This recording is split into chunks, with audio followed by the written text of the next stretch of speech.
और इस वक्त एक बड़ी खबर लंदन से आ रही है। यहां पर विदेश मंत्री डॉक्टर एस जयशंकर पर हमले की कोशिश की गई है।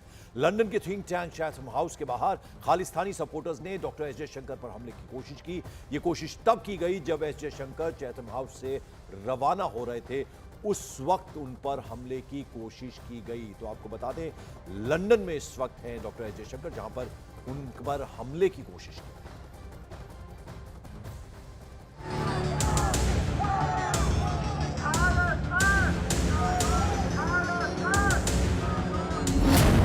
विदेश मंत्री एस जयशंकर पर हमले की कोशिश।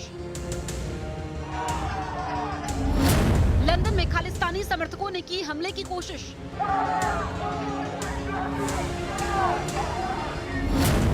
लंदन में पुलिस वालों के सामने हमले की कोशिश।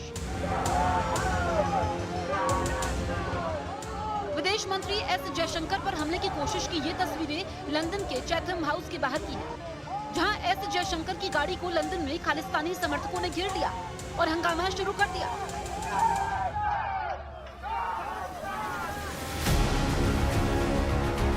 विदेश मंत्री लंदन में चैथम हाउस थिंक टैंक के एक विशेष कार्यक्रम में हिस्सा लेने पहुंचे थे। इस कार्यक्रम के खत्म होने के बाद ही जैसे ही वो अपनी कार की तरफ बढ़े, वहां पहले से विरोध कर रहे खालिस्तान समर्थकों ने उन्हें देखकर नारेबाजी शुरू कर दी। इसके बाद एक शख्स तिरंगा लेकर उनकी कार के आगे खड़ा हो गया और रास्ता रोक लिया। इस बीच उसने भारत के राष्ट्रीय ध्वज को फाड़ने जैसी शर्मनाक हरकत भी की। खालिस्तान समर्थक की तिरंगा फाड़ने की हरकत को देखते ही सुरक्षा कर्मियों ने उसे पकड़ लिया और गाड़ी से दूर ले गए। ये पूरी घटना विदेश मंत्री की सुरक्षा में चूक के तौर पर देखी जा रही है। ऐसा इसलिए क्योंकि जब विदेश मंत्री एस जयशंकर चैथम हाउस में पहुंचे थे, उससे पहले ही खालिस्तानी समर्थक वहां मौजूद थे और सड़क के दूसरी तरफ झंडा लेकर विरोध कर रहे थे। इसके बावजूद वहां मौजूद सुरक्षा कर्मियों ने एस जयशंकर के बाहर आते समय सुरक्षा घेरा नहीं बढ़ाया।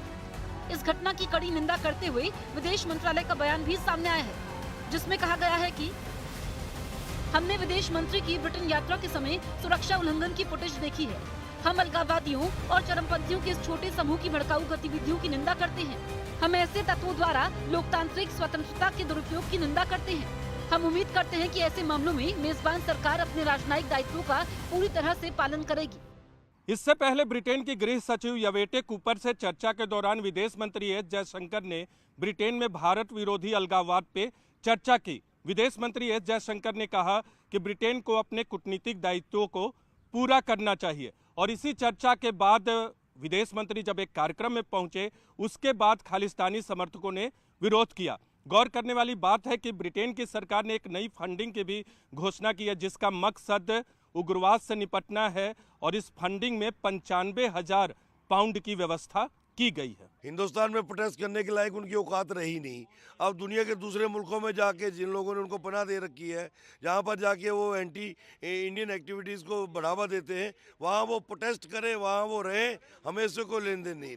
हिंदुस्तान की धरती पे, हिंदुस्तान के अंदर रह के भारत की सोवरेनिटी के खिलाफ को प्रोटेस्ट करने की जरूरत अब किसी में भी नहीं है। I don't know about that incident, so I can't say about it. But ये जो जहाँ भी हमारे डिप्लोमेट या मंत्री जाते हैं, खालिस्तानी लोग प्रोटेस्ट करते हैं, वो किस तरह देखते हैं आप खालिस्तानी? देखिए, इश्यूज तो हैं, लेकिन उन इश्यूज को किस तरीके से पेश किया जाना चाहिए, ये सब लोगों के ऊपर डिपेंड करता है। गैर मुल्की ज़मीन पे अपने मुल्क के इश्यूज को उठाना मुझे नहीं लगता कि वो सही बात है।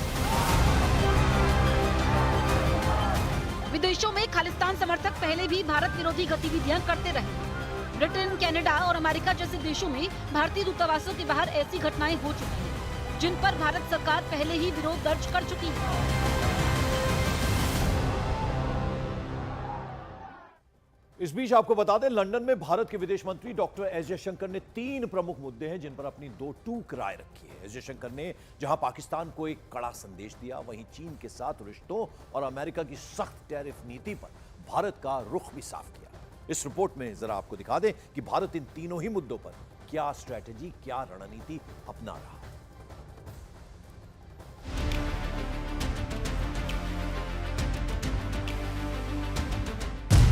लंदन का मंच, विदेश मंत्री का पाकिस्तान को पंच। लंदन के चैथम हाउस थिंक टैंक में विश्व में भारत का उदय और भूमिका विषय पर बातचीत के दौरान एस जयशंकर से सवाल पूछा गया था कि क्या प्रधानमंत्री नरेंद्र मोदी कश्मीर मुद्दे का हल निकालने के लिए अमेरिकी राष्ट्रपति डोनाल्ड ट्रंप के साथ अपने संबंधों का इस्तेमाल कर सकते हैं।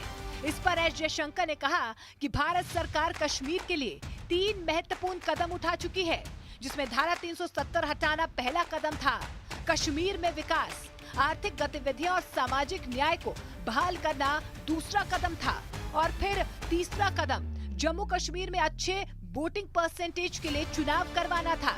लेकिन इसके बाद पीओके के सवाल पर एस जयशंकर ने जो कहा वो पाकिस्तान को परेशान करने के लिए काफी है।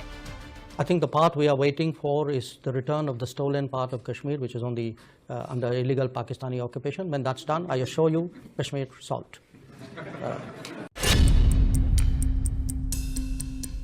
भारत चीन के साथ किस तरह का रिश्ता चाहता है, ये सवाल जब एस जयशंकर के सामने आया तो उन्होंने साफ किया कि भारत और चीन दोनों में बहुत सी समानताएं हैं। दोनों का सदियों पुराना इतिहास है, बड़ी जनसंख्या है, लेकिन दोनों के रिश्ते तभी अच्छे रह सकते हैं जब बॉर्डर पर शांति हो।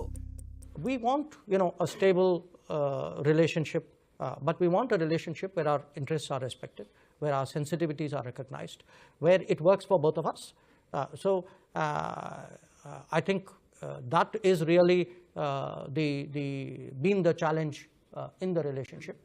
And obviously, for us, because of the border, for us, the management of the border, the assumption for the last 40 years has been that there must be peace and tranquility in the border areas if the relationship is to grow. If the border is unstable or is not peaceful or is not tranquil, obviously it will have consequences on the growth and direction of the relationship. विदेश मंत्री S Jaishankar से इस दौरान 2 अप्रैल से लागू होने वाले America के रेसिप्रोकल टैरिफ पर सवाल किया गया। इस पर एस जयशंकर ने साफ कर दिया कि राष्ट्रपति ट्रंप के नेतृत्व में अमेरिका की विदेश नीति में बदलाव उम्मीद के मुताबिक है और एक कई मायनों में भारत के लिए अच्छा है। We had a very open conversation about it, and the result of that conversation was that we agreed on the need for a bilateral trade agreement. And our trade minister, in fact, is there in Washington doing exactly that right. S Jaishankar 6 दिन के दौरे पर Britain और Ireland पहुंचे हैं। जाहिर है global politics में भारत की मजबूत होती स्थिति के बीच एस जयशंकर के बयान की गूंज कई देशों में एक साथ सुनाई दे रही है।